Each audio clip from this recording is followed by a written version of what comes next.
Hello everyone, peace be on all of you. আমি এখন আছি রেড ফোর্টে, দিল্লিতে। তো রেড ফোর্ট তৈরি করেছিল শাহজাহান, মুঘল সম্রাট শাহজাহান রেড ফোর্ট তৈরি করেছিল। তো সে ডিসিশান নিয়েছিল যে আগ্রা থেকে, মানে মুঘল সাম্রাজ্যের যে ক্যাপিটাল সেটা আগ্রাতে ছিল। তো সেই ডিসিশান নিয়েছিল শাহজাহান যে সেটা আগ্রায় রাখবো না, সেটা দিল্লিতে শিফট করবো। তো দিল্লিতে শিফট করার সময় সে এই ফোর্টটা তৈরি করেছিল, মানে রেড ফোর্ট। তো রেড ফোর্টে মুঘল সাম্রাজ্যের যেসব রাজা সম্রাট তারা থাকতো। আর আগ্রাতেও আপনারা হয়তো আগের ভিডিওটা দেখেছেন, আগ্রা ফোর্টের ভিডিও। তো আগ্রা ফোর্টে যখন আগ্রা ক্যাপিটাল ছিল তখন আগ্রা ফোর্টে থাকতো সবাই, মানে মুঘল সম্রাটরা। তো তারপর তখন যারা ডিসিশনটা নিল যে মানে শাহজাহান যে আমি শিফট করবো আগ্রা টু দিল্লি, মানে ক্যাপিটালটা মুঘল সাম্রাজ্যের, তখন শাহজাহান এটা শুরু করেছিল তৈরি করা রেড ফোর্টটা।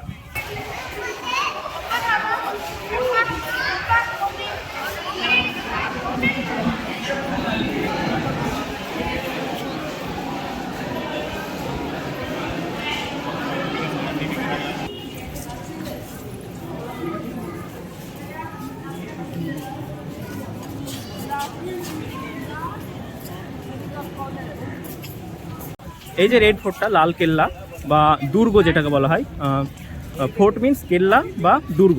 তো এই রেড ফোর্ট, দিল্লির এই রেড ফোর্ট হচ্ছে একটা UNESCO world heritage site. Fort মানে হচ্ছে রাজাদের একটা থাকার জায়গা, যার চারি সাইডটা প্রাচীর দিয়ে ঘেরা থাকবে এবং সেই প্রাচীরে অনেক সিকিউরিটি থাকবে। তো ফোর্ট মানে হচ্ছে একটা থাকার জায়গা, একটা রেসিডেন্স, যার চারপাশে প্রচুর বড় বড় প্রাচীর দিয়ে পুরোটা ঘেরা থাকবে এবং সেই প্রাচীরে প্রচুর পরিমাণে সিকিউরিটি থাকবে। সেটা সিকিউরিটির ক্ষেত্রে সৈন্য হতে পারে, সৈন্য সিকিউরিটি। তাছাড়া বিভিন্ন সিকিউরিটির মেজারমেন্ট বিভিন্ন থাকতে পারে, মেকানিজম। যেমন ধরুন কোনো একটা শত্রু, সে হঠাৎ ঢুকতে গেল, কোনো একটা ভুল জায়গায় পা ফেলে দিল, ওপর থেকে একটা পাথর পড়ে গেল, বা কোনো কেমিক্যাল রিলিজ হলো ওপর থেকে, সেই কেমিক্যালটার কারণে সেই শত্রুটা ডেথ হয়ে গেল। তো এটাকে আমরা দুর্গ বলি। দিওয়ানি আম স্ট্রেট যেতে বলছে আপনাদেরকে। এবার রেড ফোর্টের দিওয়ানি আমটা দেখাবো। তো দিওয়ানি আম মানে হচ্ছে এমন একটা জায়গা যেখানে রাজারা বা সম্রাটরা সাধারণ কমন পিপুলের সঙ্গে মিটিং করতো। তো কমন পিপুলের সঙ্গে মিটিংয়ের যে জায়গাটা, যে ফ্লোরটা, সেটাকে বলা হয় দিওয়ানি আম।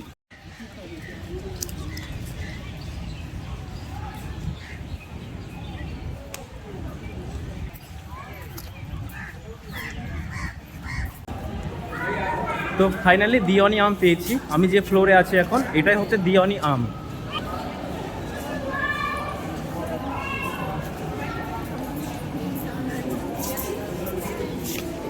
তো নিচে এই নিচে কমন পিপুল যারা তারা বসতো, আর ওপরে মুঘল সম্রাটরা বসতো, দিয়ে তারপর কমন পিপুলদের সঙ্গে মিটিং হতো।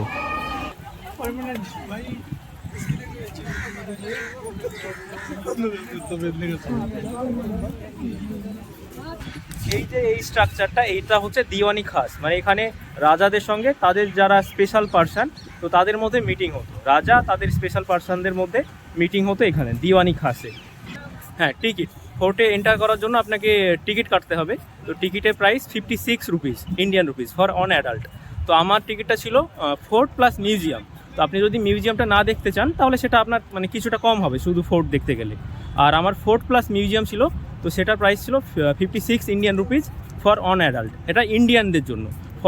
ফরেনারদের জন্য অবভিয়াসলি প্রাইস ভ্যারি করবে, মানে বেশি প্রাইস হবে।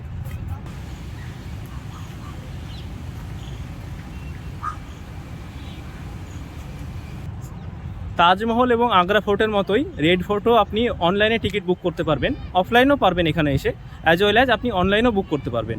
আর্কিওলজিক্যাল সার্ভে অফ ইন্ডিয়ার ওয়েবসাইট থেকে অনলাইনে টিকিট বুক করতে পারবেন। এবার আপনাদেরকে দেখাবো খাস মহলটা। তো খাস মহলটা কিন্তু ওই দিওয়ানি খাস ওটা ওই জিনিস না। দিওয়ানি খাস আলাদা জিনিস, আর খাস মহলটা আলাদা জিনিস। দিওয়ানি খাস হচ্ছে যে একটা জায়গা যেখানে সম্রাটদের সঙ্গে, রাজাদের সঙ্গে তাদের যে স্পেশাল পার্সন, তাদের meeting between king and his special person. তো সেই জায়গাটাকে বলা হয় দিওয়ানি খাস।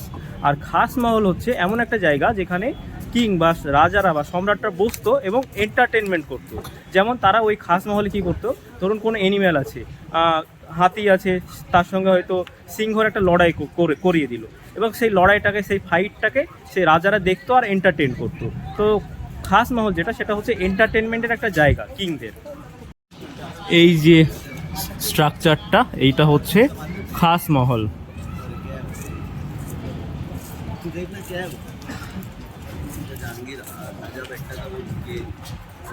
পার্সোনালি আমার যেটা মনে হচ্ছে, আগ্রা ফোর্ট যেটা আপনারা এর আগের ভিডিওতে দেখেছেন, তো আগ্রা ফোর্টটা একটু মানে খুব বেশি স্ট্রাকচার ছিল, ফুলের গাছ, এমনি গাছ এইসব জিনিস কম ছিল, মানে খোলামেলা জায়গা একটু কম ছিল আগ্রা ফোর্টে। কিন্তু রেড ফোর্টে, দিল্লির যে রেড ফোর্ট, এটাতে অনেক মানে খোলামেলা জায়গা আছে, গাছ আছে, অনেক অনেক ধরনের ফুল গাছ আছে। তো পার্সোনালি আমার রেড ফোর্টটা বেশি ভালো লেগেছে, মানে গাছপালার দিক থেকে দেখতে গেলে।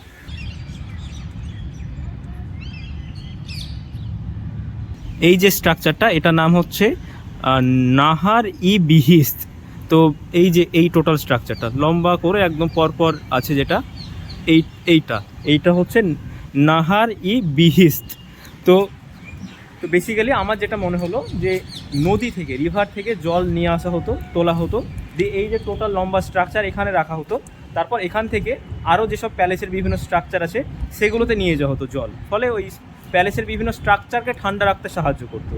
মানে জলটা এখানে স্টোর হতো নদী থেকে, তারপর এখান থেকে প্যালেসের বিভিন্ন জায়গায় যেত জলটা। সব প্যালেসের যত রকম স্ট্রাকচার আছে সেগুলোর মানে স্ট্রাকচারের ভেতরের পার্টগুলোকে, ইন্টেরিয়ারগুলোকে কুল রাখার জন্য, ঠান্ডা রাখার জন্য। এটা প্রচুর একটা বড় ফিল্ড, চারিদিকে সবুজ, ফুল দিয়ে সব সাজানো।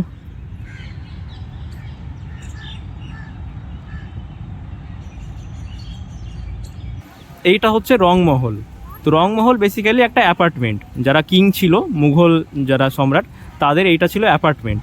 তো এটা বেসিক্যালি রংমহল নাম এই কারণে হয়েছে, এর ইন্টেরিয়ার পার্টে প্রচুর পরিমাণে রং দেওয়া ছিল। এখন রং নেই, এখন পুরোটাই ভেতরটা হোয়াইটিশ কালার ইন্টেরিয়ার। বাট তখনকার দিনে ভেতরটা খুবই রং ছিল, মানে চারিদিকে রং ছিল ভেতরে ইন্টেরিয়ার পার্টে, ওই জন্য এটা নাম হয়েছে রংমহল।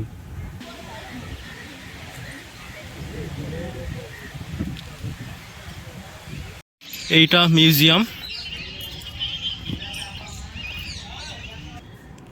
মিউজিয়াম, তার ভেতর এটা।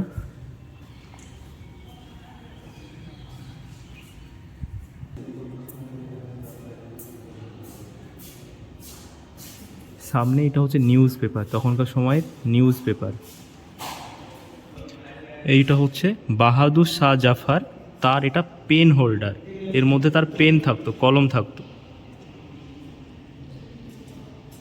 মিউজিয়ামের এবার উপরে উঠছি, ফার্স্ট ফ্লোরে, এতক্ষণ গ্রাউন্ড ফ্লোরে ছিলাম।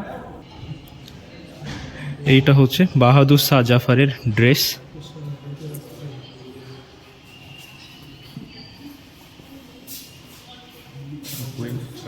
এটা queen skirt.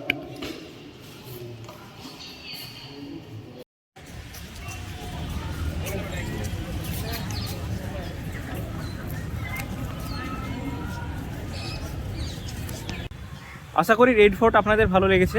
That's all for today, see you in the upcoming vlogs.